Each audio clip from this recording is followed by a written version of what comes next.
Kalau suami ibu blow on berarti ibu lebih blow on.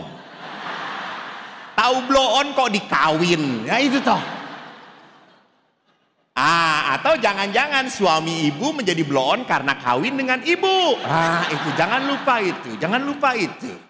Si bapak itu menangis. Dan sejak saat itu dia tetap tidak ke gereja dan tetap tidak aktif. Saya harus ngomong apa ya? Shalom Bapak Ibu semuanya. Damai Tuhan beserta Anda. Ada sukacita, ada iman. Anda percaya bahwa Anda bisa sampai saat ini karena Tuhan? Bagus. Anda percaya bahwa Anda bisa bertahan dengan pasangan Anda? Karena tidak ada pilihan lain? Bagus. Syukur pada Allah. Bapak Ibu, saya pertama-tama mengucapkan banyak terima kasih kepada Persekutuan Doa Karismatik Katolik Santa Odilia yang sudah mengundang saya untuk berbagi di tempat ini. Khususnya dengan tema setia, peduli, menjadi berkat bagi sesama dan keluarga. Ini tema yang berat banget. Tidak hanya direnungkan aja udah berat, apalagi dilakukan. Impossible. Untuk setia, peduli, pada pasangan sampai mati. Karena banyaknya sebelum mati pun sudah mati suri.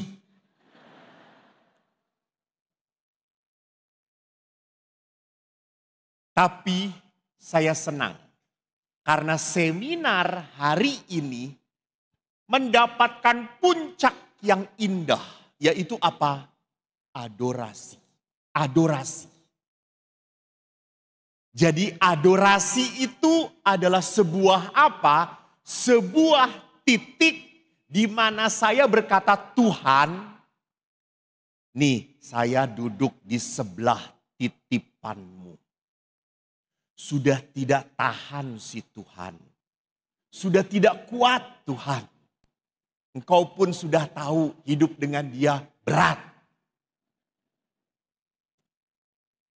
Maka Tuhan, buatlah saya bertahan. Maka adorasi itu bagus. Nanti kita perlihatkan. Apalagi adorasinya dipimpin oleh kakak kelas saya. Pastor Felix itu kakak kelas saya. Kita sama-sama lulusan Fakultas Filsafat Teologi Universitas Katolik Parahyangan. Beliau 1 tahun di atas saya. Waktu kuliah, beliau itu selalu dari wajahnya sakit terus. Apalagi kalau udah mau ujian, betul, selalu keluar. Pokoknya udah ketahuan, ini pasti mau ujian, pening dari wajahnya tuh gitu. Dari wajahnya tuh kacau. Dan saya baru bertemu lagi, kok tidak ada perubahan. Namun saya harus mengakui, Pastor Felix ini pernah mau mati. Betul kan, Anda pasti pernah mendengar toh kesaksiannya. Dan dia melakukan hal yang sangat tidak masuk akal, alias blow on. Saking sudah tidak bisa apa-apanya lagi, apa yang dilakukan oleh Pastor Felix? Dia masukkan kepalanya ke tabernakel. Itu blow on. Itu tempatnya Hosti Kudus.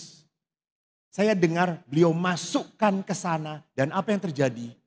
Sembuh. Dan sekarang beliau memberikan kesaksian supaya orang tahu ada Tuhan loh. Ada kuasa di dalam Tuhan itu. Coba saya tanya, siapa yang dari Bapak Ibu, mungkin suster juga yang hadir di sini, tidak punya masalah, angkat tangan. Lihat suster-suster juga, banyak kalau itu masalah.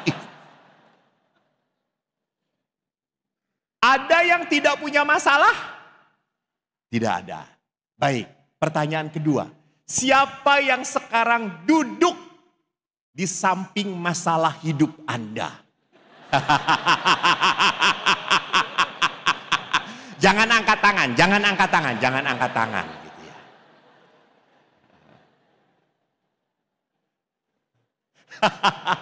Anak di tengah suara bapak ibunya, ini masalah saya gitu ya. Bapak ibu yang terkasih, mari kita lihat bersama-sama. Manusia itu tidak mungkin bisa setia, manusia itu tidak mungkin bisa peduli kalau sekali lagi, kalau dia tidak pegang Tuhan. Tidak pegang Tuhan. Karena apa? Yang harus saya setia itu adalah manusia. Manusia yang notabene berubah. Bukan hanya berubah tubuhnya sih sudah jelas. Saya tanya bapak-bapak, Pak bagaimana istri bapak? Aduh Romo berkembang. Kata dia tuh.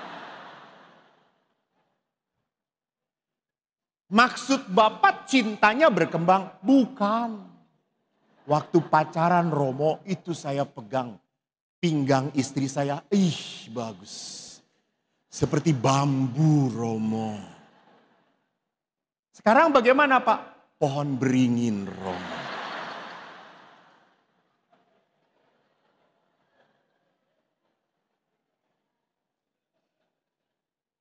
Berarti apa Pak?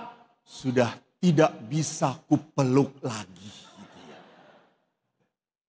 Jadi memang berubah, tidak hanya berubah bentuk tubuhnya, tapi yang lebih seringkali menyakitkan adalah berubah apanya? Karakternya. Dulu Romo dia sabar banget, tenang. Kalau marah tuh cuma gitu. Sekarang Romo suami saya kalau marah itu isi dapur habis dimakan oleh dia semua. Jadi saudara-saudaraku, saya pun sama, tanya, para suster pun sama. Kami, para imam, para biarawan, rohaniwan, rohaniwati, bertahan karena ada Tuhan. Ngapain? Tadi Pastor Felix itu dikeluhkan oleh beberapa umat. Romo, ini tuh Romo yang tidak mau bertobat. Ya memang itulah Pastor Felix. Pinter menobatkan orang tapi tidak bisa bertobat dirinya sendiri. Bisa berdoa supaya menyembuhkan dan dia tidak bisa menyembuhkan dirinya sendiri gitu ya. Tapi itu Santa Bernadette juga seperti itu. Kalau Anda tahu penampakan di Lourdes, Santa Bernadette diberi penampakan oleh Bunda Maria. Dan Maria berkata apa?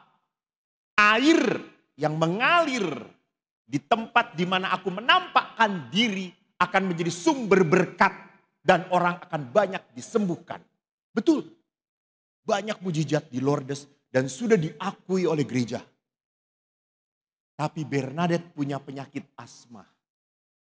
Sampai mati. Bernadette tanya, kenapa saya kok tidak disembuhkan? Lalu Bunda Maria berbicara pada Santa Bernadette, supaya engkau mengandalkan Tuhan. Saya tidak mau menyembuhkanmu supaya engkau selalu dekat pada saya. Betul banget, betul. Kalau orang sembuh sehat suka lupa Tuhan. Ya, kalau sakit bisul sedikit aja sakit gigi, Tuhan tolong Tuhan. Udah gak tahan hidup ini cabut, nyawa saya udah cabut. Daripada gigi saya gak cabut-cabut, mati aja sekalian. Jadi saudaraku yang terkasih, mari kita belajar melihat. Seperti apa sih setia di dalam perkawinan ini. Saya mau melihat kepada Anda, siapakah manusia di hadapan Tuhan. Bisa lihat slide saya. Saya ambil dari Injil Matius. Bapak Ibu bisa melihat? Bisa. Membaca? Pasti tidak bisa. Lihat saja dengan mata iman. Dalam Injil Matius dikatakan, kamu adalah terang dunia. Lihat, bagus. Allah itu mengatakan, kamu terang dunia. Apa yang terjadi kalau rumah kita gelap? Bingung kan? Bingung. Saya tuh kalau udah di rumah retret, memberi retret anak-anak, pernah suatu hari jam 9 malam saya beri sesi, tiba-tiba mati. Lalu semua anak teriak, wow! Gitu ya. Lalu ada satu anak kurang ajar, ada hantu di depan. Gitu. Karena mereka melihat saya pasturnya hitam, jadi gak kelihatan gitu. Terus saya tersenyum, lalu mereka berkata, oh Romo, kata mereka itu. Jadi orang kalau dalam kegelapan pasti bingung. Orang butuh apa? Terang. Jadi kalau Tuhan berkata kamu adalah, kenapa hilang lagi? Kamu adalah terang dunia, itu artinya apa? Kamu itu adalah orang yang sangat penting. Orang cari terang, berarti orang itu cari Anda. Tuhan itu butuh Anda. Tidak ada satu manusia pun tidak dibutuhkan oleh Tuhan. Tidak ada. Tuhan butuh Anda. Butuh Anda. Hanya seringkali kita selalu merasa menjadi apa? Manusia yang percuma, Romo. Saya ini orang yang tidak beruntung, Romo. Saya ini manusia yang celaka. Saya bertemu dengan beberapa anak yang lahir dari keluarga. Dan anak ini tidak dikehendaki oleh orang tuanya. Anak ini percis pada saat dia dikandung, papanya selingkuh dengan wanita lain. Mamanya marah sekali, kecewa sekali, dan kemarahan itu dilampiaskan kepada anaknya. Dan anak ini, waktu saya bertemu di rumah retret, anak ini begitu tidak percaya diri. Dia merasa, saya bukan anak mereka, pastor. Saya benci papa, benci mama. Karena kalau dia macem-macem buat masalah, mamanya itu sampai menyunut. Menyunut itu bahasa Indonesia apa? Ada rokok, itu kan ada baranya. Disunut toh. Dalam bahasa Indonesia apa? Sunut. Dimatikan rokok itu ke tangan anaknya. Kadang-kadang ke badan anaknya. Dan anaknya memperlihatkan luka itu pada saya. Begitu banyak bekas sunutan. Waktu saya tanya, siapa yang melakukan ini? Mama. Lalu saya coba korek ke gurunya, kenapa kok sampai seperti ini? Romo, saya pernah memproses ibunya. Rupanya anak ini wajahnya mirip, pas percis sekali suami yang sudah lari dengan wanita lain. Lihat. Jadi saudaraku yang terkasih, apa yang saya mau katakan, walaupun Tuhan berkata kamulah terang dunia, tetapi seringkali apa? Kita gagal merasakan apa? Berkat Tuhan dalam hidup kita. Kalau kita gagal merasakan berkat Tuhan dalam hidup kita, apakah Tuhan gagal mencintai kita? Betul, tidak. Jadi jangan berpikir kalau saya gagal merasakan cinta Tuhan, berarti Tuhan gagal mencintai saya. Tidak, tidak, tidak. Ingat, Tuhan itu bukan hanya punya satu pintu untuk memberkati manusia. Allah itu punya banyak pintu. Di saat Anda tidak merasa dicintai oleh pasangan Anda, tenang aja coy. Tenang, tenang. Bapak-bapak tenang. Banyak istri orang lain yang mencintai Bapak. Tapi gak benar itu, gak benar itu, gak benar. Jangan diviralkan.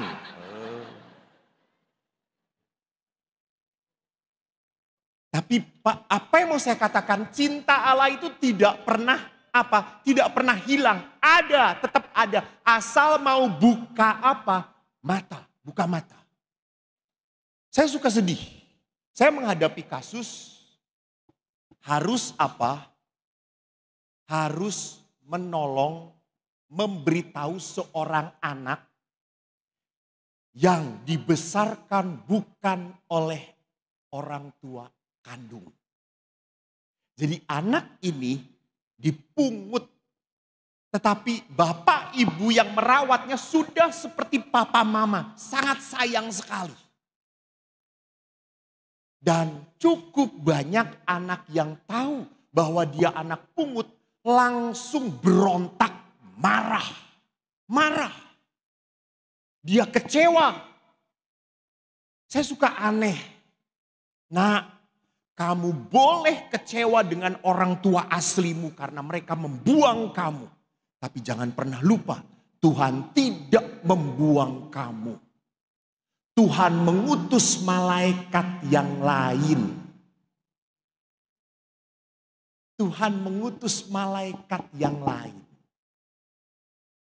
Maka Bapak Ibu ingat, kita terang dunia. Maka diteruskannya apa di dalam kitab sucinya? Kota yang terletak di atas gunung tidak mungkin tersembunyi. Lagi pula orang tidak menyalakan pelita lalu meletakkan di bawah gantang, melainkan di atas kaki dian sehingga menerangi semua orang di dalam rumah itu. Demikianlah hendaknya terangmu bercahaya di depan orang, supaya mereka melihat perbuatanmu yang baik dan memuliakan Bapamu yang di surga. Yesus mengatakan apa? Berbuat baiklah di depan orang. Bukan supaya kamu dipuji, bukan. Tapi supaya apa? Supaya apa, Pak? Ya bukan untuk dipuji, tapi supaya apa, Pak? Bapak salah. Malam ini Tuhan datang. Supaya apa? Bukan supaya diingat, supaya memuliakan Tuhan. Orang itu kalau mendapatkan kebaikan kita, bukan supaya kita dipuji, supaya oh Tuhan baik, Tuhan baik, Tuhan baik. Tuhan baik pada saya.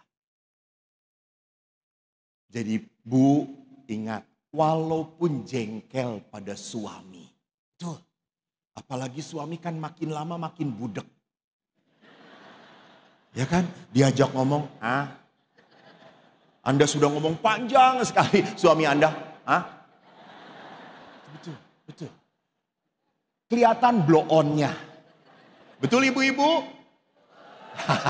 Kalau suami ibu blow on, berarti ibu lebih blow on. Tahu blow on kok dikawin, ya itu toh. Atau jangan-jangan suami ibu menjadi blow on karena kawin dengan ibu. Itu jangan lupa itu, jangan lupa itu. Coba kalau kawinnya dengan Cutari, apa ya? Pasti lebih pinter ya Pak. Jadi Bapak Ibu yang terkasih, lihat bahwa apa? Saya diajak oleh Tuhan untuk apa? Untuk memperlihatkan kebaikan. Saya ingat waktu sekolah, saya punya seorang sahabat SMP. Seorang Tionghoa namanya Chong Cheng Chun. Ini asli, nggak buatan saya, asli. Chong Cheng Chun. Dia itu pinter, Dan dari keluarga berada, pinter. Dia Kristen Protestan.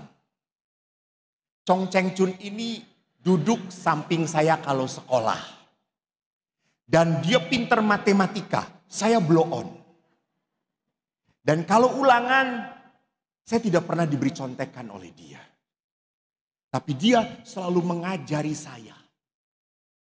Dan suatu hari yang paling saya ingat dalam ingatan saya itu kalau sekolah tidak pernah diberi uang jajan. Tidak ada. Bapak ibu saya miskin. Saya selalu dibawain kotak makanan. Dan sejak kecil saya dibawain termos minum. Dan ibu berkata, nih nak, makanan minuman kamu. Wis, biar ndak jajan. Betul, itu isinya tuh nasi goreng. Nasi goreng. Rasa kecap.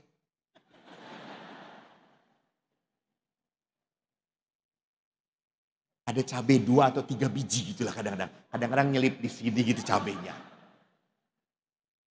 Padat sekali, dipadat sama ibu. Lalu air putih. Suatu hari saya SMP olahraga, hari Jumat itu olahraga. Dan olahraganya parah. Panas terik, kami harus keliling lapangan lari. Saya kecapean. Dan habis olahraga, saya minum air di termos saya sudah habis. Saya lihat teman-teman beli sirup. Aduh. Merah sirupnya. Alpukatnya hijau. Ada sekotengnya. Ada agar-agarnya. Ada kelapanya putih. Ada esnya. Aduh. Teman-teman minum di depan saya. Eko cuma diem. Saya sedih, Tuhan. Kenapa aku lahir miskin? Sirup aja ndak mampu beli. Tuhan, kasihan banget si Eko ini. Lalu tiba-tiba Chong Cheng Chun, teman saya. Dia datang. Kok, ngapain? Berdiri di sini aja. Beli es kok, yuk. Saya jawab, teboga duit, oi. Mana taruh diberi duit? Tara. Ada yang tidak mengerti, lihat terjemahannya di bawah. Mana tuh diberi duit? Tuh, urang mah diberi cai ku ibu. Terus, geus behak ayeuna. Oh geus eueuh, geus. Urang meuli sirup heulanya kok. Heeh sok.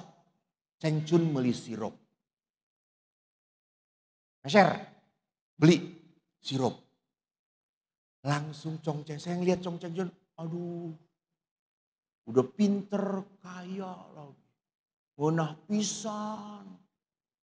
Tiba-tiba Cheng Chun ngomong apa? Pak, minjem gelas pak. Yang naon, etang kan geus aya. Untuk apa, itu kan udah ada. Pinjem gelas satu, terus dia ambil gelas. Terus dia tuangkan sirup itu ke gelas yang kosong. Dia lihat setengah, kok untuk kamu. Hah, bener Cun? Ya, untuk kamu.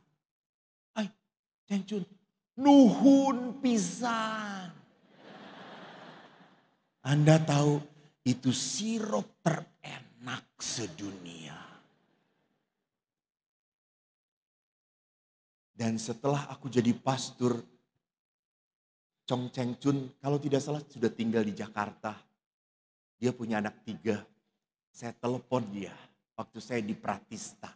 Saya kembali ke rumah retret Pratista. Lalu saya ngomong, Cheng Chun, kok kamu ada di mana? Jakarta kok. Kalau ke Bandung nginep di rumah retret saya ya Chun. Berapa kok?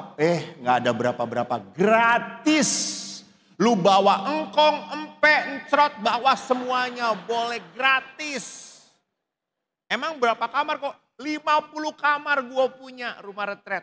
Lu mau pindah-pindah setiap malam boleh Cun? Boleh, boleh. How easy you know, gak enak hati. Dia sudah baik pada saya. Lihat. Kebaikan itu tidak akan pernah kulupakan. Itu Orang merasa bahwa apa? Kok ada ya orang yang mau baik pada saya? Itu dia, itu dia. Justru pada saat kita terpuruk, ada orang baik, itu akan dikenang sampai kapanpun. Betul atau tidak? Tapi kalau sedang kita baik-baik, lalu ada orang baik, biasa aja. Dia baik-baik, jangan-jangan nanam budi ke gue. Ya toh? Tapi kalau kita sedang terpuruk, jatuh, tidak bisa apa-apa, ada orang yang berbelas kasih, kita langsung bersuka cita. Saya ingat di Helena. Waktu di Helena, pandemi. Saya itu kan tugas di Helena 3 tahun. Pas pandemi. Sehingga saya tidak pernah dikenal di Helena. Dicoret dari sejarah Helena. Saya itu tidak dihargai di Helena. Nggak ada. Nggak ada bekas-bekasnya gitu ya. Itu tadi MC tadi dari Helena. Di sini juga banyak orang Helena. Ini luka batin saya. Just kidding, just kidding. Lalu saya ingat sekali, waktu ada pandemi, lingkungan itu bergerak bagus banget. Jadi lingkungan itu sudah sepakat. Kalau ada keluarga yang kena COVID, kan waktu itu langsung isolasi mandiri. Langsung lingkungan itu memberikan makanan kepada keluarga itu. Saya yakin di Odilia juga seperti ini. Sama. Itu adalah gerakan keuskupan. Seorang bapak yang tidak pernah ke gereja. Cuma terdaftar di lingkungan doang. Wajahnya jarang nongol ke pertemuan lingkungan. Kagak ada. Ke gereja pun hari Minggu cuma sebulan sekali. Terus pokok nama orang ini patutnya apa? Didoakan supaya cepat dipanggil oleh Tuhan. Satu keluarga kena COVID. Dan dia memberi kesaksian setelah sembuh. Dia berkata, Romo, saya orang Katolik, istri saya pun, kami orang Katolik yang tidak pernah ke gereja. Ke lingkungan pun tidak. Tapi pastor, waktu saya kena COVID, itu lingkungan ngirim makanan ke kita. Bahkan bukan hanya ngirim makanan, mereka telepon ke istri saya, Bu, mau makan apa hari ini? Sampai saya begitu, Tuhan, saya itu tidak layak dapat ini. Saya itu tidak peduli pada mereka, kenapa mereka kok mikirin saya dan keluarga saya. Sampai akhirnya bapak ini pernah menangis gara-gara apa? Suatu malam hujan deras dan itu lingkungan, maaf ya, di Helena itu ada yang lingkungannya hebat, lipo, ada yang di bawah. Kalau hujan banjir. Pasti. Dan lingkungan itu kena hujan dan si bapak itu mengatakan pada istrinya, Mah, sudahlah kita panasin makanan yang ada. Hujan pasti nggak ada yang mengirim. Setelah duduk itu istrinya mau manasin, tiba-tiba seorang ibu tua datang. Hujan-hujanan bawa payung, dia ketuk rumah. Nak, ini makan untuk malam. Ayo masih anget dimakan ya. Si bapak itu menangis. Menangis. Dan sejak saat itu dia tetap tidak ke gereja. Dan tetap tidak aktif.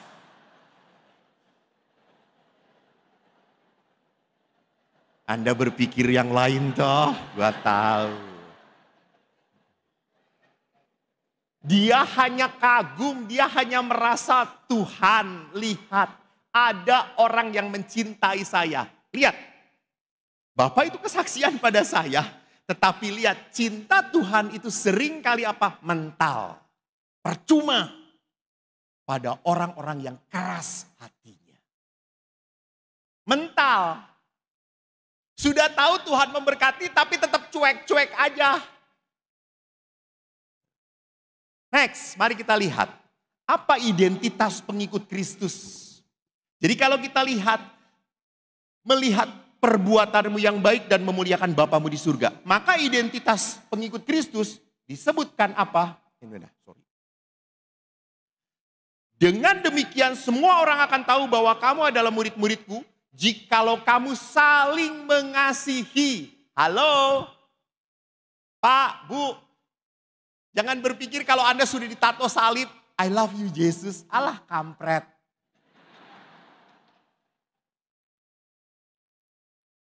Pastor lihat ditato I love you Yesus.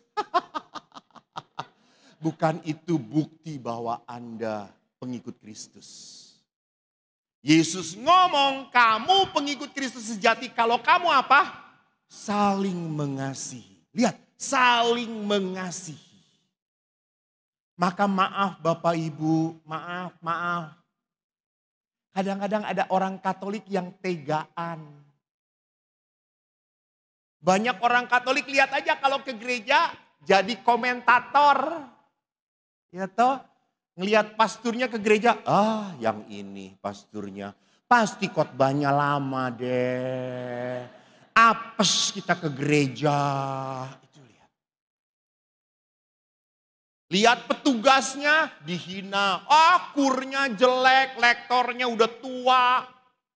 Masjinarnya kayak gitu. Lihat. Ke gereja-gereja Katolik itu puji-pujiannya tidak menarik. Pelan, apalagi kalau sudah yang nyanyinya udah ompong semuanya gitu ya. Saudara, mari semua hadaplah. Ini kita bukan menghadap altar, langsung menghadap Tuhan saudara-saudara gitu.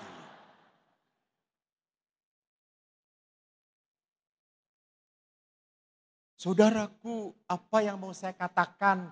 Sering kali kita menjadi orang-orang Katolik yang tidak mau terlibat, tapi banyak omong. Nyebelin umat yang kayak gini. Nggak mau ikutan, nggak mau, ini gerejamu loh. Nggak perlu nyumbang kolekte gede-gede, nggak perlu. Lu kasih hidupmu, lu kasih tenagamu. Jangan cuma setor muka hari Minggu. No, ini gerejamu, ini rumahmu. Di sini tempat kamu diberkati. Di sini tempat kamu menerima Tuhan. Jadi kalau jadi orang Katolik yang yang hanya bisanya komentar, yang hanya bisanya mengeluh, what? You are not the real of murid Yesus. Fake, palsu. Cuma KTP istilahnya. Jadi Yohanes mengatakan kalau kamu saling mengasihi maka kamu muridku. Mari kita lihat jejak-jejak kasih Tuhan dalam kitab suci. Saya itu kalau sedang jalan tidak mau nyetir. Saya kadang-kadang panggil Grab, Gojek. Kalau pakai Grab car atau Gokar, senangnya bisa ngobrol dengan supir. Dan kalau ngobrol dengan supir, Anda perhatikan coba. Tanya aja, Pak gimana sekarang? Pasti mereka ngomong, parah. Saya udah keluar dari jam 4 pagi Pak. Baru dapat 2-3 penumpang. Itu hampir semuanya kayak gitu. Semuanya kayak gitu. Sama juga kalau saya tanya encim-encim engkau di Glodok yang Katolik. Oh bagaimana? Sekarang meromo susah, ekonomi susah. Cuan susah, kacau. Sulit. Dapat untung, sulit romo. Tapi yang anehnya, ngomong sulit, setiap bulan jalan-jalan Singapura coy. Kampret enggak? Jual harga dasar aja Romo udah cukup. Harga dasar aja sudah bisa bawa dia jalan-jalan. Kurang ajar enggak? Lihat. Orang itu paling mudah melihat masalah, kesulitan, dan kelemahan. Betul atau tidak? Betul, manusia paling mudah suruh ngelihat kesulitan, masalah, itu lihat. Pernah saya didatangin oleh encim-encim ke Pratista. Hampir tiap datang 2 minggu sekali. Store wajah ke Romo Eko. Dan selalu ngomongnya sama. Romo, saya teh sudah tua sekarang mah. Perut sudah nggak beres, kepala cekot-cekot. Kaki kacau, lututnya kacau, tangan udah jelek, pastur. Udahlah, hirupna hese. Teu paeh-paeh. Selalu si encim ini ngeluh. Udah gitu ya Romo, anak-anak teh udah jarang datang, udah jarang. Saya teh udah nggak diinget, saya teh dibuang. Untuk apa saya hidup ya Romo? Saya cuma dengerin doang. 2 minggu datang lagi. Dan saya rekam sama ngomongnya. Lama-lama si Eko ini kan jengkel juga. Suatu saat si encim ini datang. Suruh, Romo, tar. Diam. Romo galak sekarang, biarin. Capek. Mau laporan kan perut cekot-cekot, gigi rontok. Sebentar Cim, sebelum ngobrol, Eko sedang dapat rezeki. Apa Romo? Ada samcan. Bapang babi panggang dari Bangka. Waduh, kita makan bareng. Enggak, malu dengan pastor lain. Udah pada makan mereka. Kita makan bareng. Kita tidak akan menjadi gosip. Udah tua, laule. Nah. Lai. Cia, kata saya. Lalu saudaraku si encim itu makan babi panggang. Nikmat sekali. Crush. Wah Romo, hauce pisan hauce. Enak ya Cim, enak gitu ya. Itu sampai kita makan, udah tua ya, kadang dimakan, diemut. Hampir 1 jam makan tete habis-habis. Bapak Ibu tahu, selama 1 jam encim itu enggak pernah ngeluh penyakitnya. Terus saya tanya, Cim, perutnya enggak sakit? Oh lupa, Romo lupa.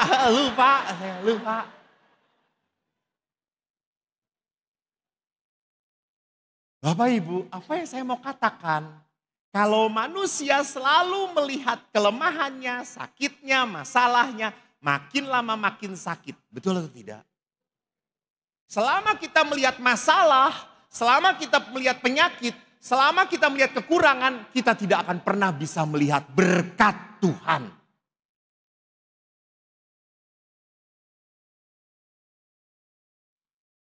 Jadi kalau begitu, kalau Anda punya masalah, makan saja. Lihat, yang gara gendut kayak gitu ya. Ya bukan seperti itu Ibu, ya Allah. Berdoa, lain makan. Cari hal yang positif. Supaya apa? Supaya Anda jangan terlalu diserap oleh penderitaan. Jangan terlalu serap penderitaan. Mari kita lihat nanti. Apa yang terjadi dengan penderitaan dalam hidup kita. Kita lihat jejak kemurahan hati Tuhan. Pertama dalam perjanjian lama. Saya akan mengambil kitab Keluaran saja dahulu. Dikatakan Keluaran 34 ayat 6-7 ini adalah kitab Keluaran setelah umat Israel mengkhianati Yahweh.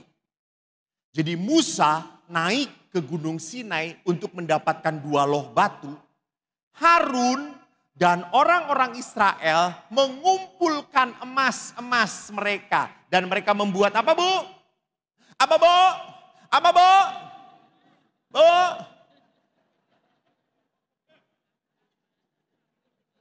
Hah? Kambing emas, babi emas. Anak lembu emas.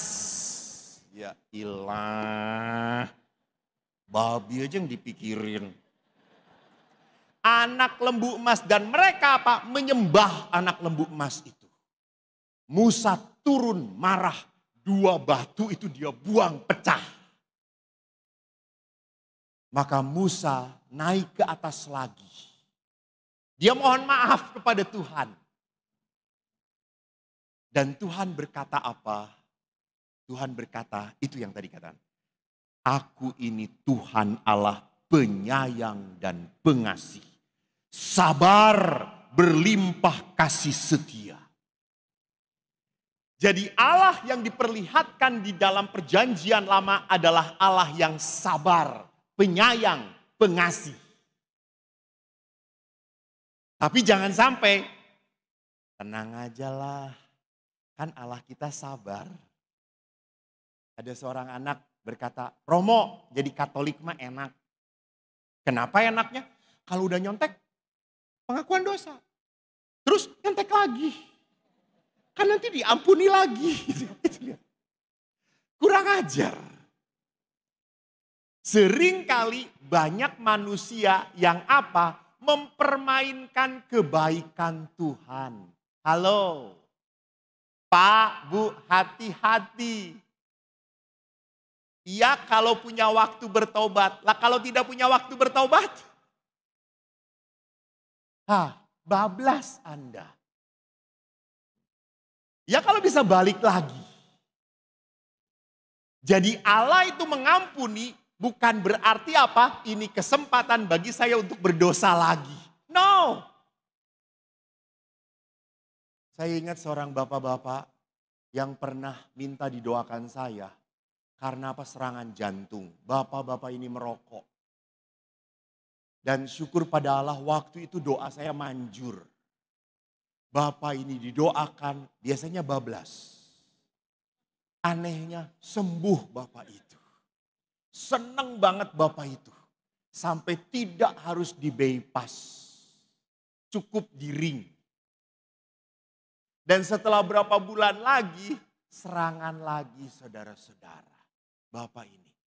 Kata istrinya, dia mulai merokok lagi pastor. Dia mulai minum-minum lagi pastor.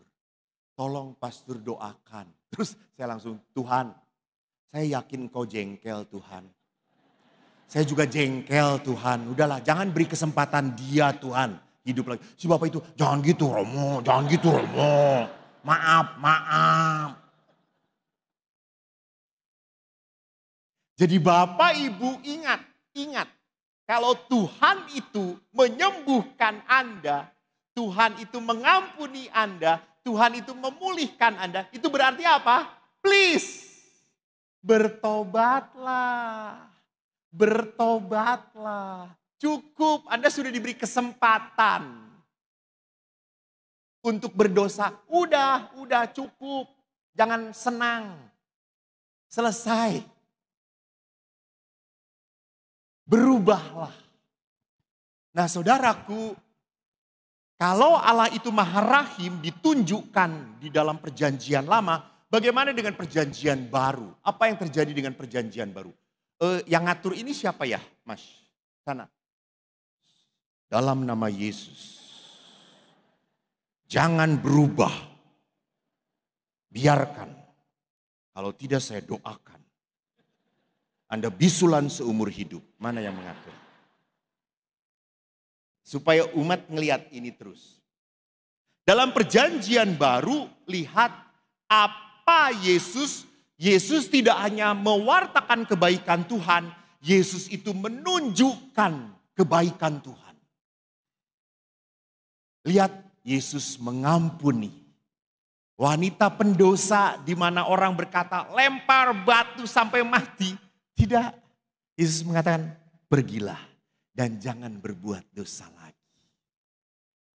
Di saat janda yang 12 tahun pendarahan, dia najis, dia jamah jubah Yesus. Dan Yesus berkata, pergilah jangan berbuat dosa lagi. Imanmu menyelamatkan engkau. Saudaraku, saya selalu berpikir, Anda pun mungkin berpikir, Tuhan Yesus itu punya kuasa. Betul atau tidak? Anda percaya? Percaya? Bahwa Yesus itu bisa menyembuhkan, percaya? Benar. Jangan sambil tersenyum, serius. Anda percaya bahwa Yesus itu bisa membuat mujizat? Kenapa? Bukan kenapa mujizat. Kenapa Yesus bisa menyembuhkan? Kenapa Yesus bisa membuat mujizat? Good. Betul. Yesus adalah Tuhan. Karena Yesus adalah Allah. Maka Yesus mampu. Pertanyaan saya, kan Yesus itu hebat. Betul kan? Setuju? Yesus hebat. Setuju? Lihat, tanpa iman jawabnya. Setuju. Setuju Yesus punya kuasa? Oke. Anda udah dapat makan malam belum? Sudah. Kelihatan. Sudah mulai ngantuk. Yesus punya kuasa, Yesus hebat. Pertanyaan saya, kenapa kok nggak banyak orang sakit? Sembuhkan aja, udah beres. Saya tadi bertemu dengan seorang ibu. Sakit, mana ya di sini? Ibu Belawang. Ibu, tolong ibu bisa berdiri sebentar saja, maaf. Baik, terima kasih. Saya yakin semua Bapak Ibu kalau melihat ibu ini kondisinya pasti sedih. Saya berkata, Tuhan, kenapa enggak kamu sembuhkan aja? Maaf ibu, sudah berapa tahun ibu? 2 tahun. Ibu rajin ke gereja? Bisa, rajin.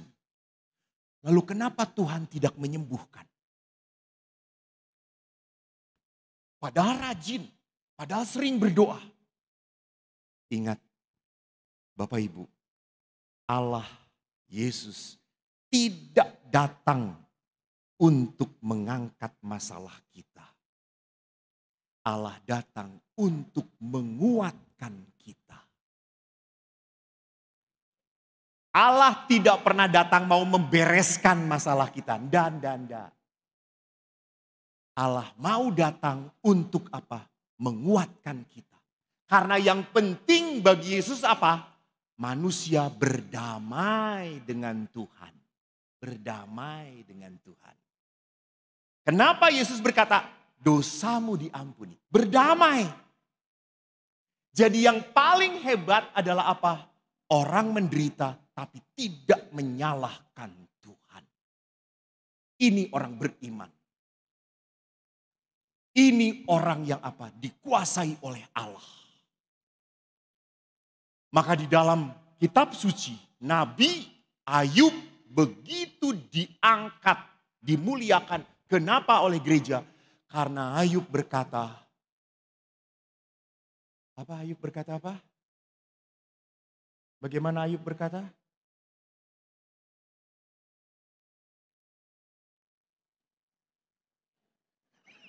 Semua jadi langsung tidak mau memandang saya.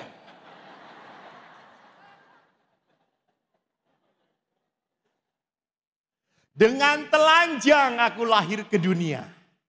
Dengan telanjang pula aku akan kembali. Tuhan yang memberi, Tuhan yang mengambil. Lanjutkan. Tuhan yang memberi, Tuhan yang mengambil.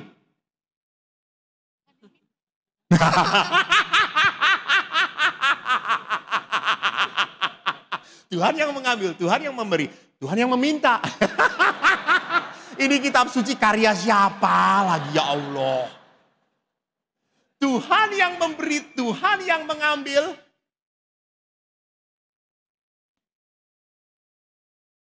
Terpujilah nama Tuhan. Jadi Ayub apa? Tetap memuji Tuhan dalam penderitaan. Karena Yesus bukan mau menyembuhkan, membereskan masalah kita. Tidak. Yesus mau mendamaikan manusia dengan Tuhan. Kalau sehat, kalau Anda baik, Anda sukacita, biasa aja kali. Tapi kalau Anda sakit, Anda menderita, Anda sudah tidak tahan, tetapi Anda tidak marah-marah. Anda tetap berdamai dengan Tuhan. Itu orang beriman. Itu orang beriman namanya. Itu orang yang dikuasai Tuhan namanya. Bukan dikuasai oleh sakit penyakit. Maka saudaraku lihat Yesus memperlihatkan ini kurang ajar. Coba dikasih amplop dulu itu orang yang itu. Yesus memperlihatkan apa? Pribadi yang berbelas kasih. Pribadi yang berbelas kasih. Maka saudaraku lihat di dalam Misericordia Vultus, ensiklik dari Yohanes Paulus kedua, dikatakan belas kasih adalah kriteria untuk menentukan siapa anak Tuhan sebenarnya. Jadi Yohanes Paulus pun mengingatkan anak Tuhan itu kelihatannya dari apa? Belas kasih, belas kasih. Maka Paus Fransiskus menulis di dalam surat apostoliknya, if you want to know what you actually have to do, read Matthew chapter 25, which is the standard by which we will be judged. Jadi Paus Fransiskus mengatakan, kalau kita ingin tahu standar seperti apa kita dihakimi oleh Tuhan, baca Matius 23, dikatakan 25. Sesungguhnya segala sesuatu yang kamu lakukan untuk salah seorang dari saudaraku yang paling hina, itu kau lakukan untuk aku. Bu, Pak, berat ya untuk mencintai orang yang tidak layak dicintai. Untuk tetap melayani si borokokok.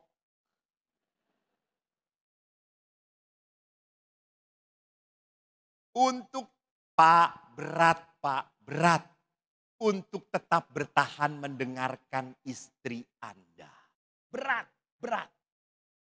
Karena istri Anda satu hari konon katanya harus mengeluarkan peluru sebanyak 30.000 kata.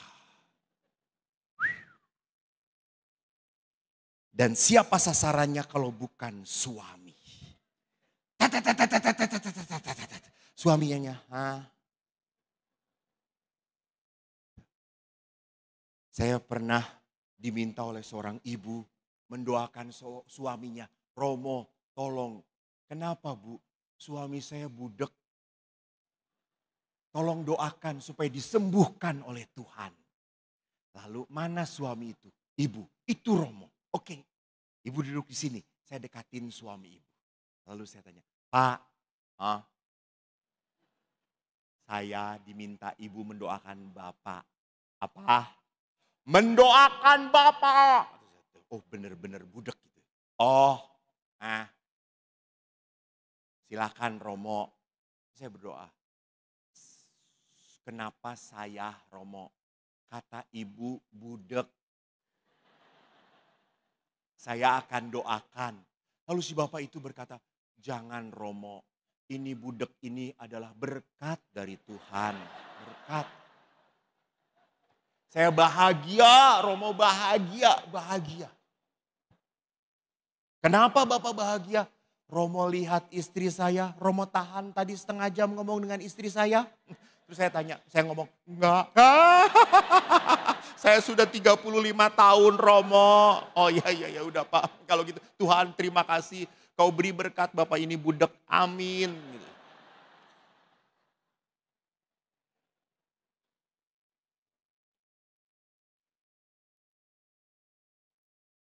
Saya dengar cerita ada seorang bapak-bapak. Kalau diomelin oleh istrinya, dia sedang main game. Terus istrinya datang, ngomel. Dia langsung ganti ke YouTube-nya saya.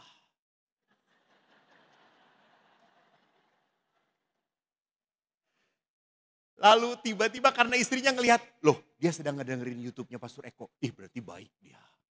Mau bertobat. Pergilah. Setelah istrinya pergi, main game lagi dia. Jadi sebagai apa? Pelarian. Jadi saudaraku yang terkasih, mari kita lihat bahwa untuk mencintai orang yang tidak layak saya cintai, sekali lagi, tak mungkin, tak mudah, tak bisa. Di dalam Misericordia Vultus, Bapak Paus menulis bagus banget. Belas kasih adalah jembatan yang menghubungkan Allah dan manusia. Jadi manusia itu sadar Tuhan itu ada, Tuhan itu mengasihi, Tuhan itu sayang pada saya. Hanya bisa terjadi kalau saya dikelilingi oleh orang-orang yang mencintai saya. Orang-orang yang sungguh menyayangi saya. Bapak Ibu, syukur saya jadi pastor, bahagia, sangat bahagia. Saya pernah cerita tugas saya kembali ke rumah retret. Saya senang di rumah retret, ketemu anak-anak yang saya beri retret.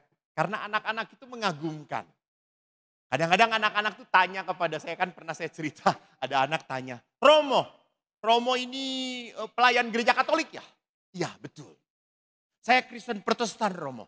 Saya pelayannya pendeta. Oh bagus kata saya, bagus kata saya. Romo ini katanya tidak kawin ya?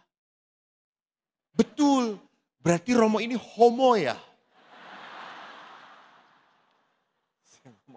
Saya normal, kata saya normal. Jadi Romo ini lelaki normal. Bisa mencintai, bisa. Terus anak itu kurang aja, bisa begini, bisa. Oh, kayak gini aja susah kata saya. Terus anak itu, bukan itu maksudnya, itu mau apa lah. Terus dia tanya, Romo ini ada yang menyayangi? Ada. Terus gimana? Saya tolak. Wih, kenapa ditolak? Saya mau melayani Tuhan. Lalu anak itu berkata, hebat ya Romo ini melayani Tuhan. Sampai berkorban gak kawin. Terus saya ngomong, saya gak kawin bukan semata-mata tidak melayani.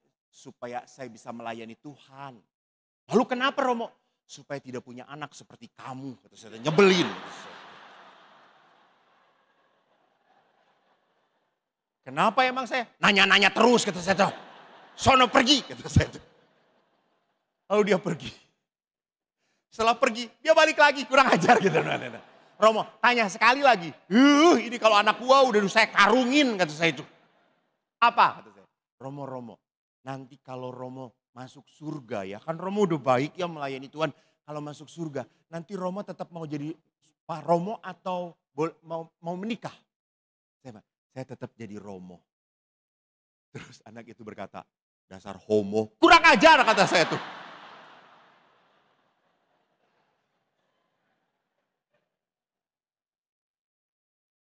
Bapak Ibu terkasih, lihat di dalam kehidupan. Bahwa apa? Bahwa saya itu dikelilingi oleh orang-orang yang disayang. Saya mendapat tugas oleh Tuhan. Kok kamu diberi talenta berbicara, oke. Selama saya masih mampu mewartakan, saya oke. Kemarin pegawai saya tanya, saya itu pergi terus. Kemarin ke Bangka, Batam, Palembang, Lampung, Surabaya. Ini saya 3 hari berturut-turut. Hari ini di sini, besok siang saya dengan Kebangunan Rohani Katolik Bekasi di Wisma Samadi. Hari Minggu saya Kebangunan Rohani Katolik di Cikampek, Gereja Pantura. Sampai pegawai saya di Pratista tanya, Romo ini gak capek ya? Capek, emang gue setan gak capek kata saya, gue capek gitu ya.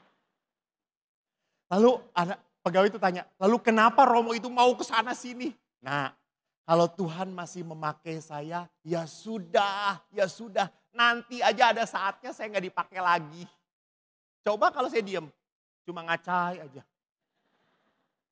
Suruh ceramah, saudara-saudara, Tuhan baik.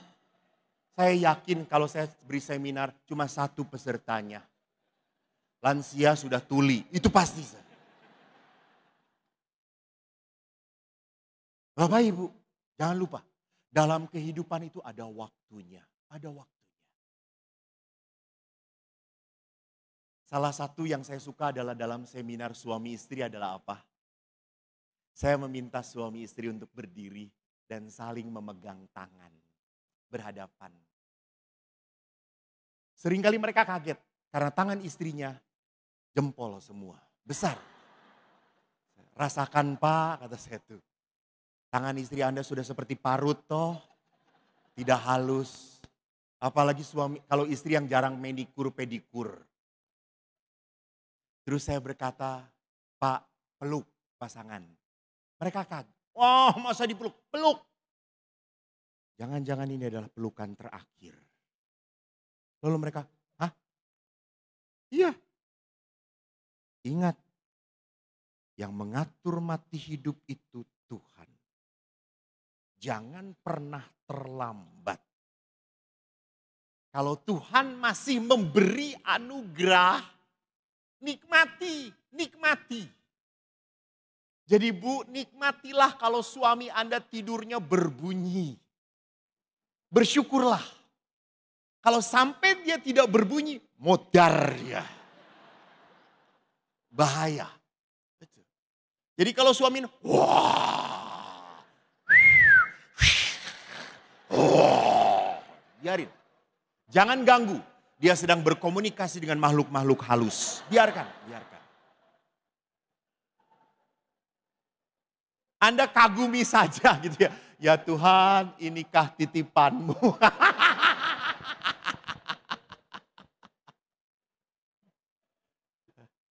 Bertahanlah. Apalagi saudara-saudari hebat. Di dalam gereja Katolik perjanjian perkawinan itu dahsyat.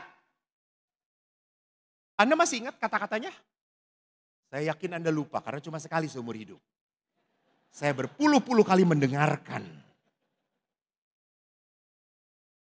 Hafal.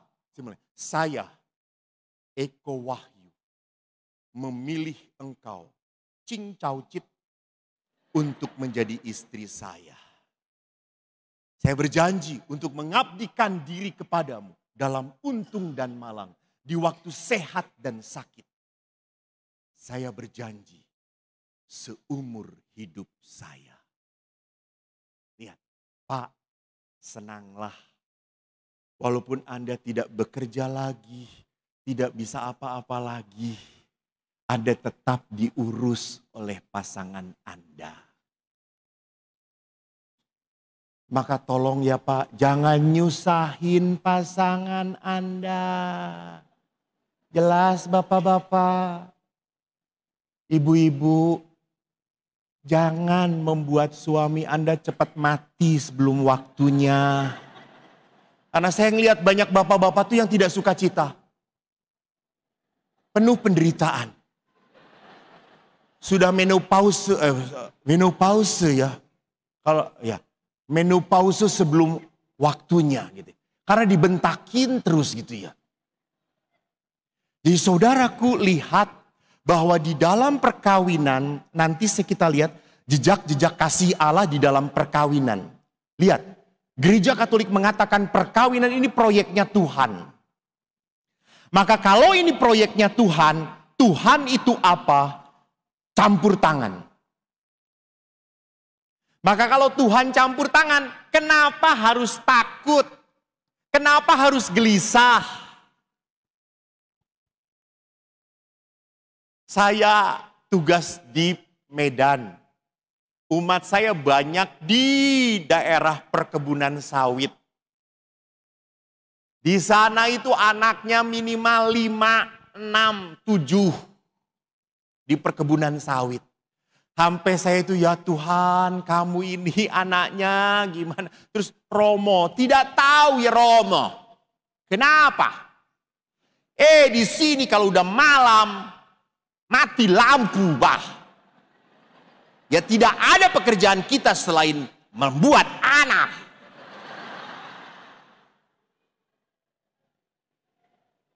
Lalu saya tanya, Pak, tidak berpikir gimana cara mendidik anak nanti membesarkan.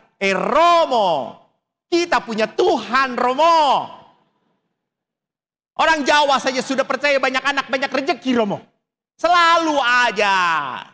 Si Togar ini bawa rezeki. Si Boru ini dapat rezeki. Lihat, percaya.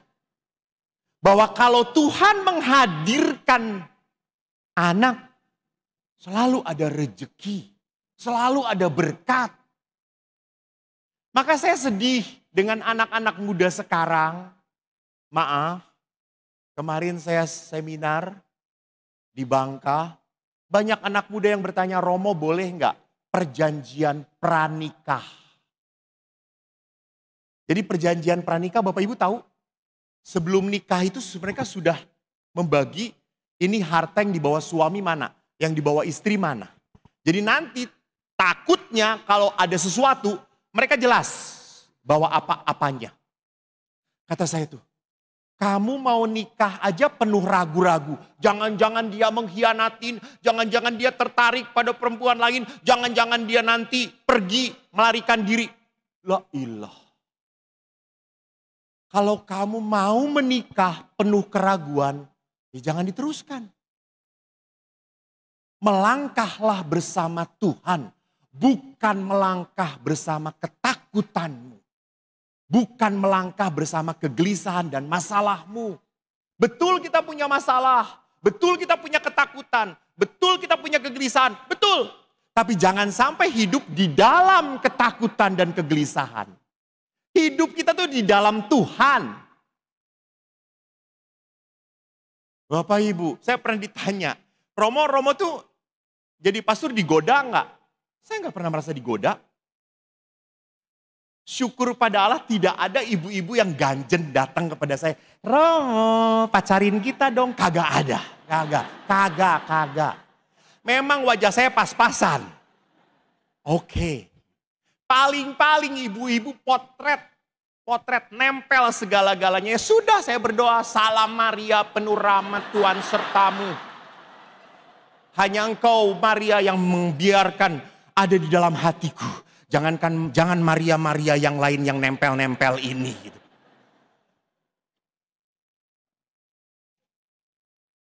Pak, kalau saya berpikir digoda nanti ini, ya sudah jatuh saya.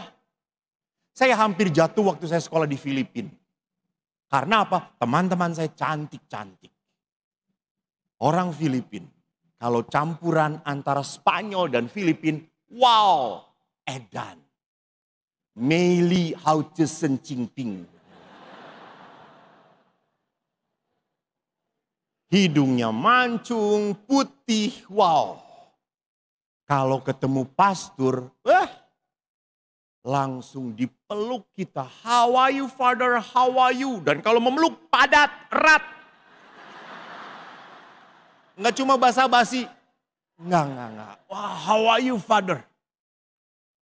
Saya awalnya risih. Lama-lama ketagihan.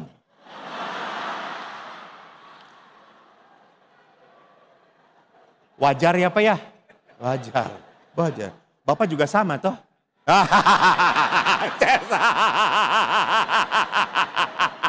Nanti malam nasib Bapak terserah ya Pak ya. Langsung maaf.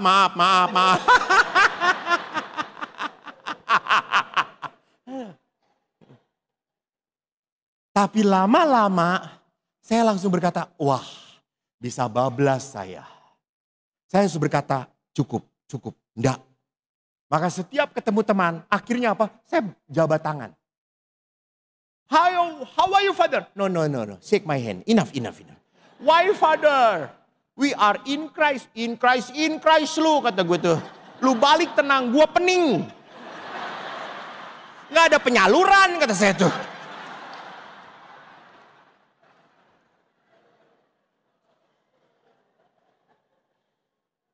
Bapak Ibu, apa yang saya mau katakan? Imamat adalah apa? Proyeknya Tuhan. Maka jangan sekali-kali coba-coba apa? Masuk ke dalam godaan. Jatuh lu.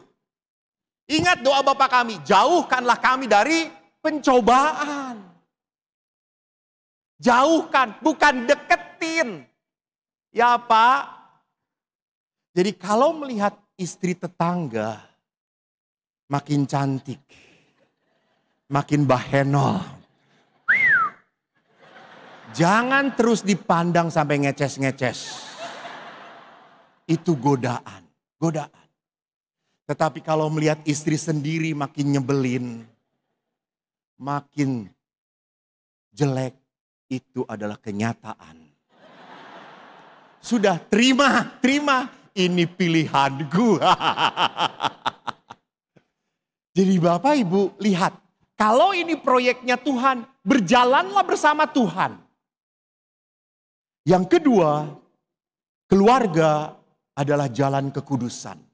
Bapak Paulus mengatakan, di dalam Amoris Laetitia, jalan kekudusan. Sesuatu yang kudus, sesuatu yang hebat, itu adalah sesuatu yang di atas.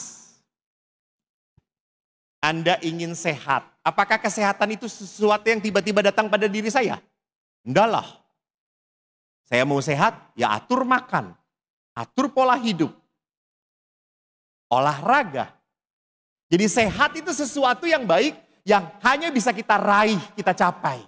Sama, kekudusan pun adalah sesuatu yang luhur, agung, mulia, tidak bisa turun begitu saja. Dan. Sorry, maaf.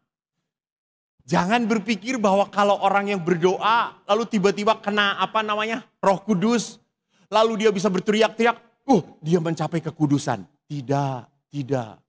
Mungkin sedang error. Bisa terjadi. Kemarin waktu pendoaan pribadi, saya berdoa dengan seorang perempuan. Pastor-pastor yang sini sudah gubrak. Saya tidak ada yang gubrak. Biasa aja. Tiba-tiba sampai kepada seorang perempuan. Saya ngerasa ada something wrong ini, kata saya.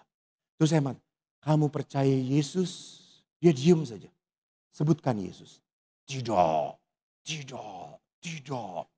Yesus, sebutkan Yesus. Kamu percaya pada Yesus? Tidak. Gitu. Lalu baru mau saya doakan, langsung teriak jatuh. Saya berpikir, kenapa? Ada apa? Jadi lihat di dalam kehidupan manusia, kalau Allah itu adalah kudus, maka kita tidak pernah bisa masuk ke dalam kekudusan Tuhan kalau kita di dalam kuasa dosa. Orang itu berat memanggil kata Yesus pada saat dia hidupnya tidak di dalam Yesus. Di luar Allah. Orang tidak bisa dekat pada Allah pada saat hidupnya tidak seperti yang Allah kehendaki. Yang ketiga, perkawinan adalah sakramen. Tanda kehadiran Allah. Tanda bahwa Allah nyata mencintai kita ya lewat pasangan kita. Bapak, Ibu, saya tidak pernah akan berhenti menceritakan kisah indah ayah ibu saya. Ibu saya adalah seorang bidan. Ayah saya seorang tentara angkatan udara. Setelah ibu bekerja dan ayah pun bekerja, sebelum mereka pensiun, mereka adalah suami istri yang saling menyayangi. Ayah tidak pernah aku lihat menyentuh, melukai ibu, tidak pernah. Ayah punya 4 anak. Saya nomor 1, adik saya laki-laki, jadi 2 laki 2 perempuan. Dan ayah mengajari kami, anak laki-laki, jangan pernah nyakitin perempuan. Itu ajaran ayah. Ayah itu tidak pernah memukul ibu, tidak pernah memukul 2 adik perempuan saya. Memukulnya saya. Karena saya laki-laki. Ayah keras, kasar pada saya. Tetapi kalau saya lihat ayah dan ibu, wow, mereka. Ibu saya itu bidan, tidak pernah buat plang. Ini bidan, enggak. Tapi semua tetangga tahu ibu suka membantu melahirkan anak. Sehingga orang kampung yang tidak mampu pergi ke bidan, tidak mampu pergi ke rumah sakit bersalin, panggil ibu. Jam berapapun. Dan saya selalu dibangunkan kalau ayah mengantar ibu. Nak, bangun. Kamu jaga adik-adik. Bapak dan ibumu ada yang minta tolong. Keluarga ini melahirkan. Kamu diem. Mereka pergi berdua. Dan saudaraku, setelah ibu pensiun, ibu saya sakit. Kena serangan dan tidak bisa apa-apa. 8 tahun ibu saya tertidur berbaring. Ayah yang mengurus ibu. 8 tahun. Ayah membangunkan ibu, ayah memandikan ibu, ayah bawa keluar supaya ibu berjemur. Ayah masak untuk ibu, semuanya dilakukan oleh ayah. Sampai pada saat kami anak-anak menawarkan, Pak, kita cari suster bantu Bapak supaya Bapak jangan terlalu repot. Ayah berkata apa? Enggak. Ibumu sudah baik waktu aku muda. Kalau sekarang ibumu sakit, ini saatnya saya menunjukkan kebaikan. Cinta saya pada ibumu. Ini istriku. Itu bapakku. Sampai saya ingat tahun ke-6, ayah kena penjepitan saraf belakang, HNP dan leher. Saya bawa ke dokter. Waktu dokter memvonis bapak kena HNP, ini tulang sekian, saraf sekian menjepit. Bapak tidak boleh lagi mengangkat yang berat-berat ya. Bapak saya nangis. Saya kaget. Baru sekali saya lihat bapak saya nangis. Terus saya langsung nyindir ayah saya. Tentara nangis. Gak ada tentara itu sakit kok nangis. Aneh. Waktu itu aku sudah jadi pastor. Kalau belum ditempeleng aku. Modar aku. Waktu itu aku lebih hebat. Lalu bapak berkata apa? Kok itu satu-satunya yang tidak pernah memanggil saya Romo itu bapak saya. Kok. Kenapa Pak? Aku nangis bukan karena aku sakit. Terus kenapa Bapak nangis? Aku nangis. Kalau aku tidak boleh ngangkat yang berat-berat. Lalu siapa nanti yang akan ngangkat ibumu? Saya langsung, Dad. Dia berpikir tentang istrinya. Bukan berpikir penderitaannya. That is true love, you know. Itu cinta. Itu sakramen. Maka pada saat ibu kena serangan ketiga, dia masuk ICU. Saya itu mau ngelucu di depan ibu. Bu, ibu sudah tidak bisa menjawab panjang lebar. Ibu hanya bisa bahasanya nangis. Saya tanya, Bu, nanti kalau ke surga, ibu boleh nikah lagi. Cari suami yang lebih ganteng. Yang putih. Jangan ingnijen. Cungkojen. Biar anaknya enggak yungjen. Gitu. Dan ngejen, kata saya itu. Ireng. Lalu ibu berkata apa? Ora, aku golek bapakmu. Bapakmu ki ape. Lihat. Bu, masih mau memilih pasangan yang sama kalau di surga? Atau mau coba yang lebih membahana? Seperti artis Korea. Lihat, ini sakramen. Ayah berhasil menghadirkan Allah kepada istrinya. Ibu tidak pernah menyesal hidup dengan ayah. Ini sakramen. Maka saudaraku, mengapa hidup keluarga kok berat? Anugerah kok bisa menjadi musibah? Kenapa bisa terjadi? Dulu waktu pacaran, semuanya saling merindukan. Semua begitu dekat. Tapi mengapa setelah menikah, semua jadi masalah? Cara senyumnya juga jadi masalah. Cara jalannya juga memang jadi masalah. Ketawanya juga jadi masalah. Bahkan ada seorang istri, kalau mendengar mobil suaminya datang, langsung sakit. Langsung jengkel. Romo, saya tuh baru mendengarkan suami keluar dari mobil saja, sudah langsung jengkel. Sudah langsung emosi, baru dengerin mobilnya. Belum lihat orangnya, ingin saya bunuh kalau lihat orangnya. Lihat. Kenapa bisa sampai seperti itu? Karena waktu pacaran semua saling menyesuaikan dan waktu menikah semua saling menuntut. Istri menuntut suami supaya berubah. Suami menuntut istri supaya berubah. Dan apakah berubah? Tidak, malah jadi air bah. Menjadi musibah. Menjadi kacau. Kenapa bisa demikian? Karena di dalam perkawinan, lihat, kita terlalu high expectation. Terlalu tinggi ekspektasinya. Dan kita tidak siap. Waktu pacaran, ingat semuanya hanya promo. Iklan. Suami seolah-olah aku antar kemanapun. Superman dia, setelah menikah Superman dia. Waktu pacaran semua diambil alih oleh suami. Waktu pacaran istri pun tampil mengagumkan. Lihat aja waktu pacaran Anda selalu bersolek. Pokoknya harus kelihatan cantik, mempesona, membahana. Pakailah air bulu mata extension, gitu.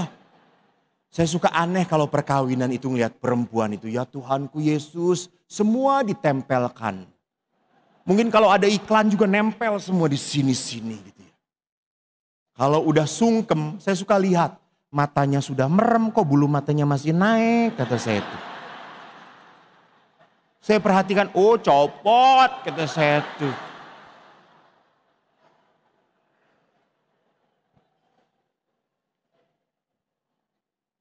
Suka aneh-aneh.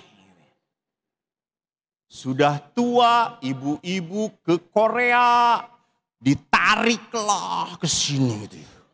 Saya ketemu seorang ibu yang ditarik di Korea dan tidak boleh tertawa 2 bulan, saudara-saudara. Jadi terus saya ngomong, kok jadi kuntilanak, kata saya itu, ya Allah gitu ya. Orang tidak mau apa? Tidak mau menerima dirinya. High expectation. Maka di dalam perkawinan kita belajar apa? How to adjust. Ekspektasinya diturunkan.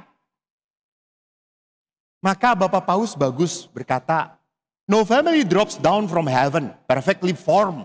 Gak ada pasangan yang datang dari surga dan sesuai dengan saya inginkan. Dan. Dalam perkawinan kita sedang grow. Ada orang yang menikah tetapi masih kekanak-kanakan, belum matang. Banyak suami yang punya masalah langsung kabur, cabut, caulah. Gak perlu ribut, ngapain? Dan istri banyak yang merasa ditinggalkan sendirian oleh suami. Semua harus dibereskan istri. Apalagi istri itu, lihat, Bu, kalau Anda pulang ke rumah, cucian masih numpuk, kotor semuanya, belum beres setrikaan banyak. Apa perasaan seorang wanita? Nyaman? Tidak. Seorang wanita langsung tidak nyaman. Beresin. Pria, Anda datang ke rumah, ini masih acak-acakan, belum beres, belum disapu. Apa perasaan Anda? Tenang saja. Nanti juga beres.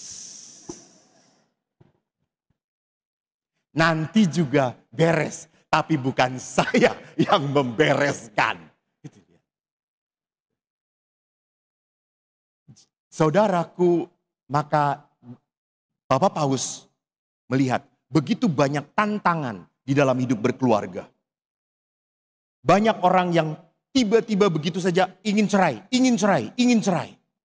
Apalagi bapak-bapak hati-hati, sekarang pornografi di mana-mana. Kasus yang membuat saya kaget, Saya harus bereskan anak kelas 5 SD yang nyodomi adik kelasnya kelas 3 SD. Saya panggil anaknya. Kelas 5 SD, sodomi anak kelas 3. Dan caranya hebat, diberi mainan. Dan waktu ditanya, dia lihat di YouTube, dia lihat. Dan waktu tanya bapak ibunya, sorry to say, bapak ibunya ngasih data unlimited pada anaknya dan tanpa restricted, tanpa dikunci. Jadi anak bisa buka apapun. Karena apa? Orang tua nggak mau repot. Udahlah nih si cendol kasih aja ini selesai. Lu jangan ganggu mama. Mama sedang nonton drakor. Belum selesai episodenya. Lu diem, gue diem. Lu butuh makan, buat sepermi. Lihat. Semua di dalam keluarga adalah maaf Bapak Paus mengatakan orang-orang egois. Yang hanya memikirkan dirinya sendiri. Maka perhatikan bahwa di dunia sekarang orang mencari nikmat. Tidak mau repot. Saya selalu ngomong kepada anak muda. Anak-anak muda, kalau kamu mau kawin, tidak mau repot, jangan kawin. Kawin itu repot. Kawin itu berat. Maka orang egois tidak mungkin bisa menikah. Tidak mungkin. Kalaupun dia menikah, pasti menjadikan penderitaan bagi pasangannya. Apalagi kasus-kasus alkoholisme, kekerasan di dalam keluarga. Anda mungkin tahu apa yang viral baru-baru ini. Orang laki-laki begitu mudahnya melampiaskan kemarahan, mengajar pasangannya. What? Jadi lihat, di dalam perkawinan kalau berpikirnya saya puas, hati-hati. Anda hanya menyakiti pasangan Anda. Hanya menyakiti. Perkawinan bukan demi kepuasan. Maka saudaraku, mari kita lihat di sini. Oi. Oh, lama-lama saya santet ini orang di atas. Saya akan perlihatkan Bapak Ibu, mari kita belajar. Bahwa di dalam hidup perkawinan, Allah itu mengundang kita untuk datang. Datang pada saya. Belajar dari saya. Maka kalau kita datang pada Tuhan, perhatikan, kita belajar dipimpin oleh Allah. Bukan dipimpin oleh keinginan saya. Maaf, kalau saya dipimpin oleh keinginan saya, Bu, Pak, inginnya jadi pastor tenang-tenang saja. Nggak repot. Duduk di rumah retret. Melayani yang datang, selesaikan. Ngapain jadi seperti ini? Pagi-pagi dari Bandung, datang sampai sini. Ini nanti malam langsung harus berangkat lagi ke Jakarta. Di Jakarta ngisi sampai malam harus pergi ke Cikampek. Tidur belum jelas di mana. Kalau pasturan gak punya kamar, ya di mobil. Lalu apa? Besoknya saya harus lagi ke Pratista, beri retret untuk anak-anak. Ngapain? Tapi ya sudah. Saya mau jadi pastor. Jadi kalau Anda mau menikah, Anda harus sadar. Anda diberi pasangan bukan untuk disakiti. Bukan untuk dimanfaatkan. Saya dipanggil oleh Tuhan untuk belajar memberkati. Maka betul, kalau saya dipimpin oleh kelelahan, kecapean saya lelah melihat ini. Dari tadi diganti-ganti. Iso pesi wonge.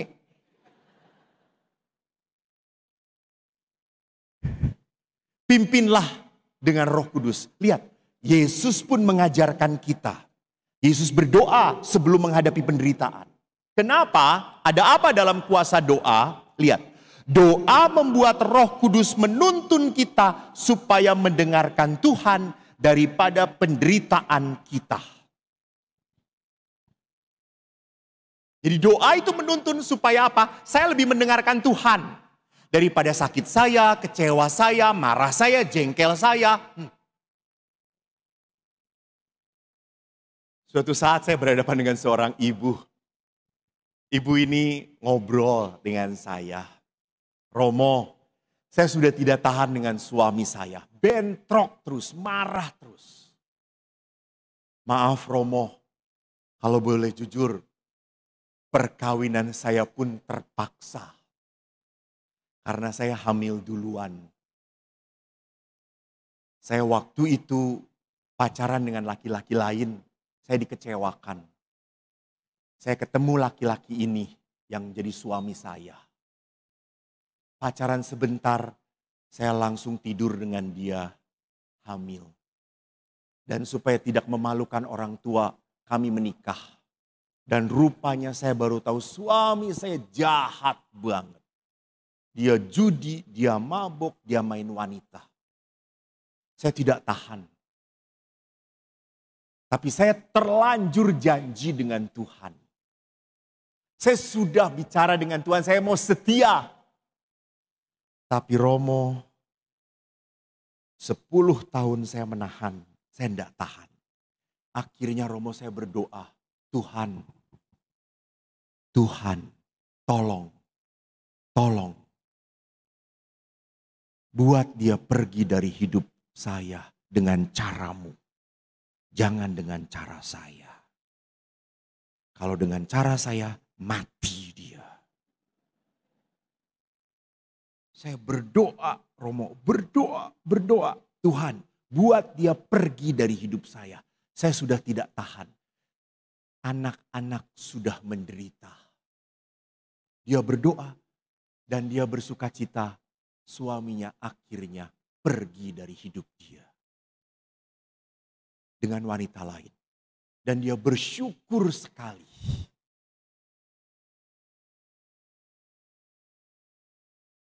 Dia berterima kasih.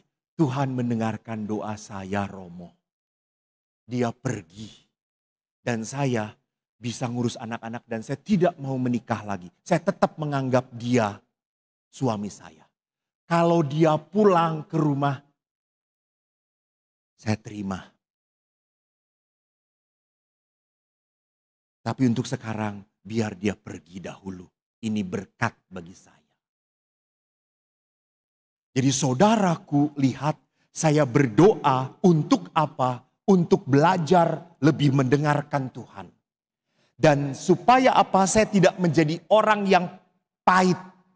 Jadi doa bukan bertujuan, nomor 3 bagus ini. Doa membuat kita berani membuka hati dan menutup mulut. Lihat, kalau sedang marah, kita buka mulut, tutup hati. Betul atau tidak? Kalau sedang marah, kita langsung langsung kita tutup hati kita. Doa justru terbalik. Doa membuat kita berani menutup mulut dan membuka hati. Beberapa hari yang lalu saya kedatangan pasangan suami istri yang sudah mau cerai. Istrinya sudah gugat cerai. Datang kepada saya konsultasi. Karena suaminya masih belum mau neken. Bapak Ibu, dari jam 11 sampai jam 3 itu mereka marah-marahan. Saya seperti kambing conge, dengerin aja gini. Saya nimpalin, istrinya langsung bom. Saya ngomong ke suaminya langsung bom. Ya Allah, kata saya tuh.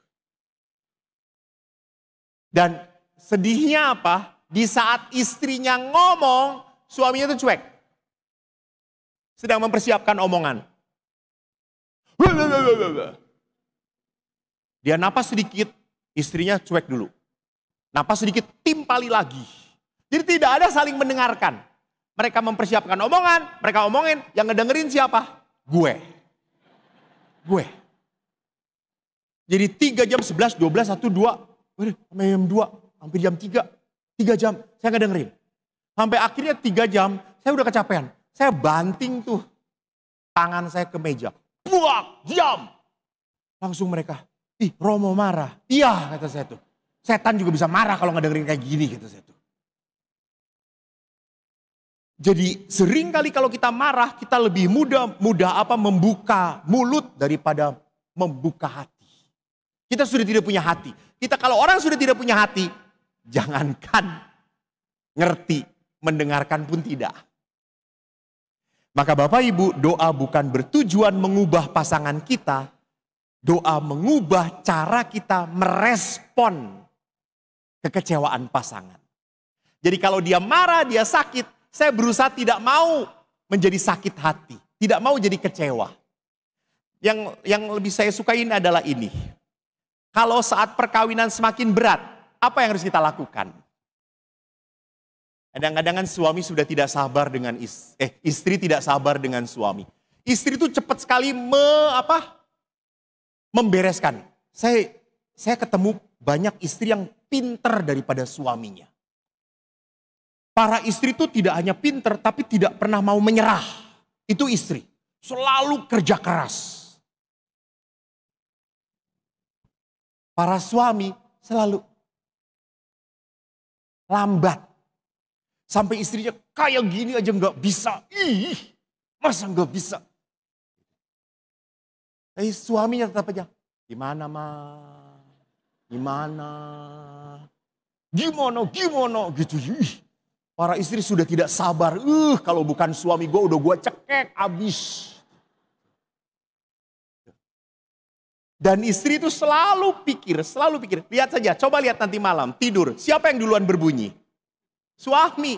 Suami itu langsung rest in peace. Pak, blek.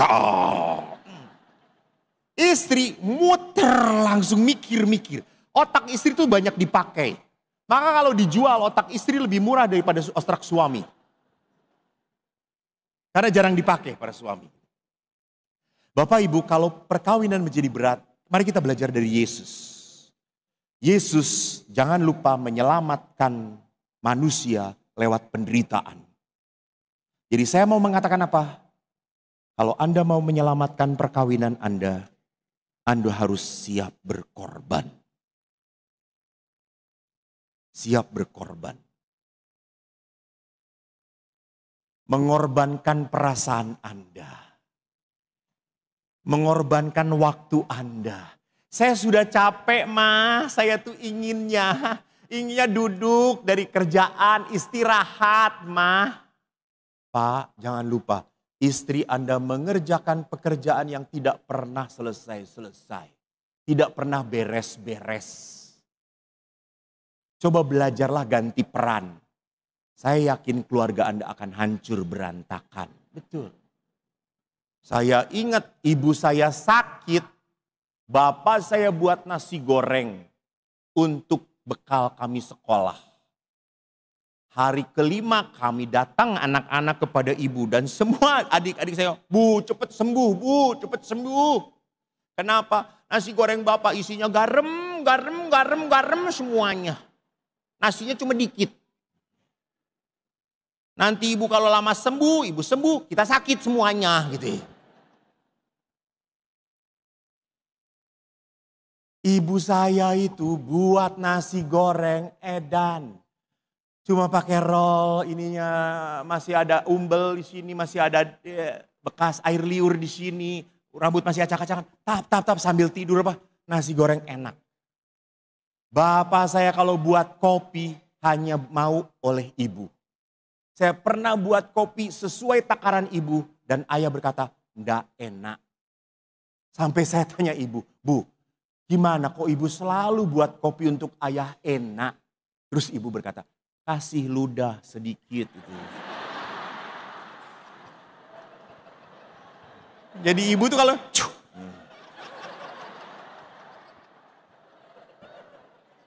Hei, orang Jawa ludah itu mandi. Manjur. Membuat orang, Anda tahu kalau burung-burung dikasih makan, orang yang memelihara burung di sini. Supaya apa? Nunut, lengket. Bapak saya tidak pernah pindah ke lain hati karena ludah istri. Jelas ibu-ibu? Mulai besok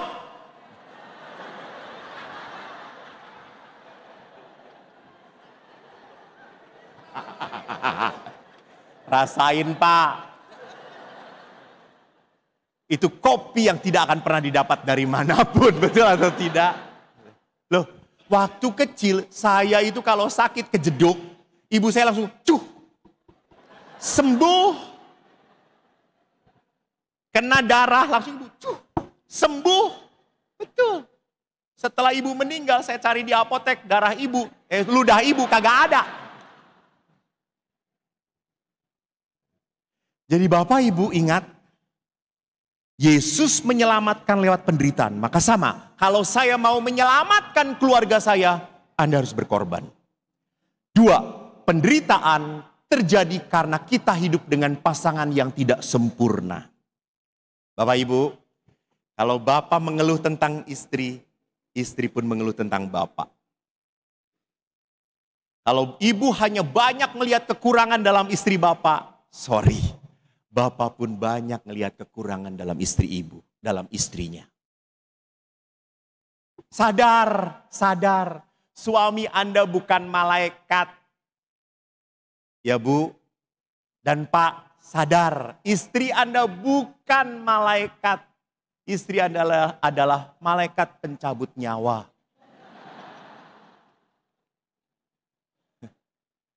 Dan bapak-bapak harus tahu ya, jangan pernah melawan, kalau apalagi istri Bapak udah emak-emak, udah jangan.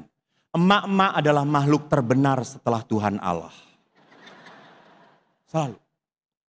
Anda mau ngomong apapun, salah. Udah, diem.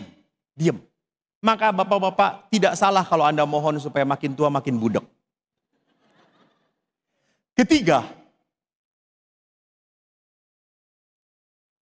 macet. Mate lo, macet lo. Ini gara-gara mama nih. Mas macet, sorry. Nah, penderitaan bukan alasan untuk melarikan diri, justru menjadi saat mengundang Roh Kudus. Jadi kalau Anda sakit tadi, Pastor Felix, di saat dia sudah tidak bisa apa-apa lagi, Tuhan sakit, dia masukkan kepalanya ke tabernakel. Karena apa? Saya sudah tidak bisa apa-apa lagi Tuhan. Turun tangan. Ingat, di dalam kitab suci, mujizat terjadi karena ada penderitaan. Jadi kalau Anda menderita, jangan takut. Anda itu calon orang yang menerima mujizat Tuhan. Nah kalau semakin berat di dalam perkawinan, apa yang harus kita lakukan? Waktu Yesus begitu berat memanggul salib, apa yang Yesus lakukan? Yesus membiarkan Simon dari Kirene menolong, memanggul salib. Jadi kalau perkawinan makin berat, carilah pertolongan. Cari pertolongannya pada yang tempat yang benar. Jangan kumpul dengan emak-emak senasib. Tersesat Anda. Anda cerita, suami gue nyebelin. Apa sih itu? Iya, suami gue juga sama. Yuk kita litani supaya cepat dipanggil Tuhan. Yuk, rosario yuk. Rosario kerahiman. Memohon apa? Supaya suami-suami kita cepat dipanggil Tuhan. Kacau. Jadi apa yang saya mau katakan, carilah pertolongan. Orang-orang yang benar. Orang yang bisa memberi nasihat. Maka ini bukan promosi. Ini bukan promosi. Ini pengumuman. Tanggal 4 sampai 6 Oktober di Pratista akan ada retreat Grow.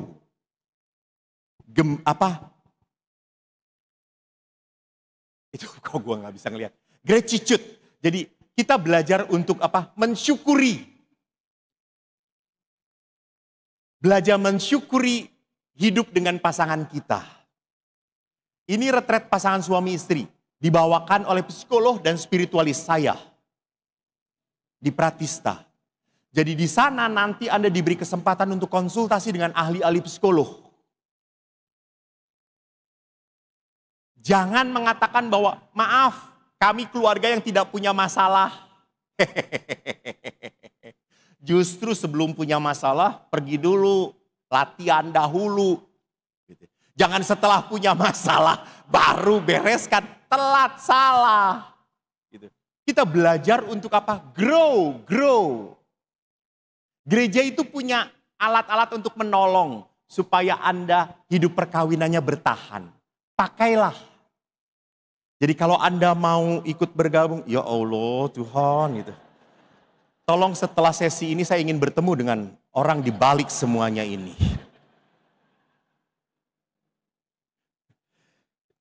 Silakan Anda bisa potret, nanti saya kirim juga kepada panitia, bisa di-share.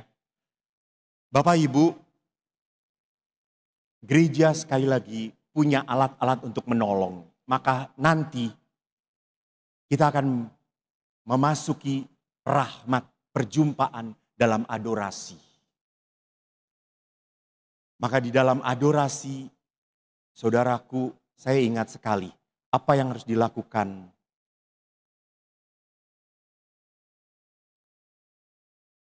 Santo Alfonsus Liguori berkata, devosi terbesar dan berkenan pada Allah adalah adorasi. Di mana Anda berhadapan dengan Tuhan. Jadi mintalah Tuhan tolong, saya sudah tidak kuat. Tuhan tolong, jamah saya.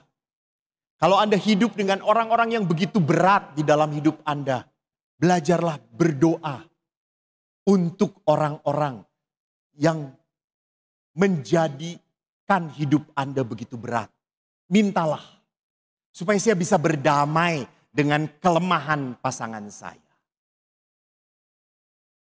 Bapak Ibu, harusnya ada tanya jawab, rasanya saya sudah menjawab semua pertanyaan Anda. Kalau belum, silakan tanya kepada yang memimpin adorasi nanti. Terima kasih, Tuhan memberkati.